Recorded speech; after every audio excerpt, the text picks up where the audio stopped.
उत्तर प्रदेश सरकार के आदेश के बाद मुरादाबाद के सभी विद्यालय खुल गए हैं, जिसके बाद सुबह 8 बजे से लेकर शाम को 4 बजे तक विद्यालय 2 शिफ्टों में आयोजित किए जा रहे हैं। ऐसे में शिक्षक लगातार ये मांग कर रहे हैं कि ये समय बहुत ज्यादा है और ऐसे में समय की कटौती की जाए। सभी शिक्षकों का ये कहना है कि विद्यालयों में एक ही शिफ्ट में बच्चे ज्यादातर आ रहे हैं और शिक्षक शाम 4 बजे तक विद्यालय में खाली बैठे रहते हैं। हमारी मांग है कि सुबह 8 बजे से लेकर 4 बजे तक के समय में कटौती की जाए, जिससे शिक्षकों को हो रही परेशानियों का समाधान हो सके। उत्तर प्रदेश शासन के द्वारा माध्यमिक विद्यालयों को 16 अगस्त से खोला गया, जिसमें ये कहा गया कि विद्यालय 2 पारी में संचालित होंगे, सुबह 8 से 12 और शाम को 12:30 से 4:30। कोविड नियमों को ध्यान में रखते हुए ये कहा गया कि 50% विद्यार्थी सुबह की मीटिंग में आएंगे और शेष 50% विद्यार्थी शाम की मीटिंग में आएंगे। लेकिन वो आएंगे एक ही कक्षा के, जैसे पिछली बार जो आदेश निकला था उसमें ये कहा गया था कि 9th-10th के बच्चे सुबह की मीटिंग में आएंगे और 11-12 के बच्चे शाम की मीटिंग में आएंगे और शेष 50% अगले दिन आएंगे। लेकिन इस बार उन्होंने सभी को एक साथ कर दिया, 50-50% करके बुलाया है।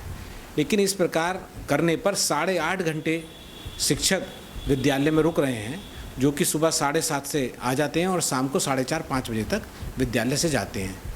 जबकि व्यवहारिक स्थिति ये बनी हुई है आज की तारीख में कि शाम की मीटिंग में जो 12:30 से 4:30 की मीटिंग होती है, उसमें अभिभावक अपने छात्रों को, बच्चों को पढ़ने के लिए विद्यालय नहीं भेज रहे हैं और अधिकतर विद्यालय 12:30 के बाद खाली हो जाते हैं। ये शिक्षक शाम को 4:30 बजे तक रुकते हैं, क्योंकि ऐसा शासन का आदेश है।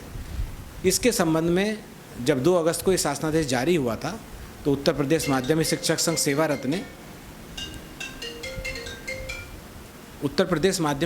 सेवारत ने 9 अगस्त को क्रांति दिवस के दिन जिला विद्यालय निरीक्षक के माध्यम से माननीय मुख्यमंत्री जी को ज्ञापन भी भेजा था।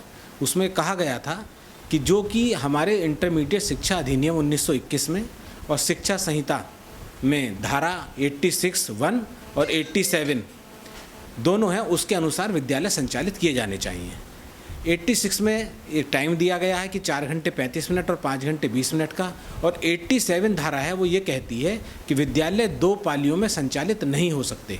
यदि कहीं विद्यालय 2 पालियों में संचालित होते हैं तो उनको भी 1 पाली में संचालित किया जाए, ऐसा उस शिक्षा संहिता में लिखा हुआ है। अभी प्रदेश में जब सदन चल रहा था तो उस समय सभी माननीय शिक्षक विधायकों ने माननीय शिक्षा मंत्री से कहा और इस पर काफ़ी बहस हुई, तो उन्होंने ये कहा था कि प्रधानाचार्य अपने विवेक से विद्यालय चला लें, हमें कोई आपत्ति नहीं है। हमने सभी जिला विद्यालय निरीक्षकों को निर्देश दे दिया है, हम भी कहीं इंटरमीडिएट शिक्षा अधिनियम को छेड़छाड़ नहीं कर रहे हैं और इसके लिए गाइडलाइन जारी कर दी जाएगी। लेकिन इतने दिन बीतने के बाद भी कोई गाइडलाइन अभी तक जारी नहीं हुई है कि प्रधानाचार्य अपने विवेक से इस कार्य को करें। उसके अलावा एक पत्र 1 सितंबर को और जारी हुआ है, जिसमें कहा गया विद्यालय शनिवार को खुलेंगे। अब सैनिटाइजेशन शनिवार के लिए जो पहले 5 दिन खुलने का नियम था वो भी बंद हो गया है। अब हर विद्यालय शाम की मीटिंग में जाने के बाद और उससे पहले ही सैनिटाइज करके बच्चों को बैठाता है।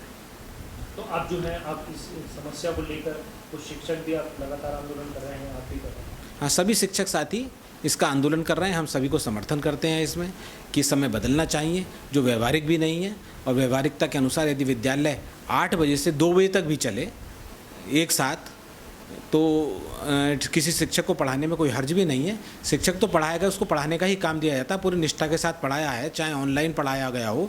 गर्मियों की छुट्टियों तक में, जून में, जो कि ये कहा गया शिक्षा मंत्री के द्वारा कि गर्मियों की छुट्टियां ख़त्म कर दी गई हैं, उसके बाद भी शिक्षक ने उसमें पढ़ाया है। शिक्षक कहीं अपने कर्तव्य से पीछे नहीं है और कोरोना महामारी को देखकर भी शिक्षकों ने हमेशा सहयोग ही किया है।